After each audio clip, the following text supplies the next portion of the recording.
એક વખત એક પહાડ ઉપર માતા અને દીકરો બે રહેતા હોય છે. એક વખત માતાએ દીકરાને માર્યો તો દીકરાને એટલો ગુસ્સો આવ્યો કે એની માને કે હું તમને ધિક્કારું છું, હું તમને ધિક્કારું છું, હું તમને ધિક્કારું છું. એવું કહેતા કહેતા એ પહાડની એવી ટોચ ઉપર પહોંચી ગયો અને ત્યાંથી જોશથી હું આવ્યો, હું તમને ધિક્કારું છું, હું તમને ધિક્કારું છું, હું તમને ધિક્કારું છું. અને ત્યાંથી અવાજ રિફ્લેક્ટ થઈને એને સંભળાવવા લાગ્યો. એટલે એ છોકરાને એવી બીક લાગી ગઈ કે અહીંયા પણ કોઈક બીજું પણ રહે છે. એટલે દોડતો દોડતો જઈને પછી એની માને ઊંઘમાં જઈને સંતાઈને બેસી ગયો કે મમ્મી અહીંયા કોઈક બીજું બી રહે છે કે જો મેં તને કીધું ને હું તને ધિક્કારું છું તો એનો બી કંઈ રિફ્લેક્શન આવે છે.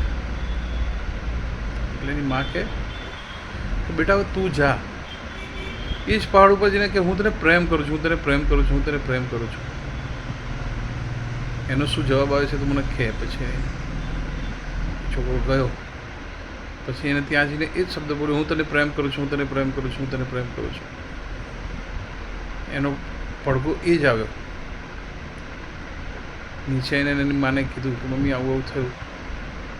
એટલે એની માતાએ બહુ સરસ એને સમજણ આપી કે જીવનમાં તમે જે આપો છો ને એ જ તમને ફરીને મળે છે. એટલે હંમેશા બધાને સારું જ આપો. મારું નામ કિરણ સુશીલાબેન પારે.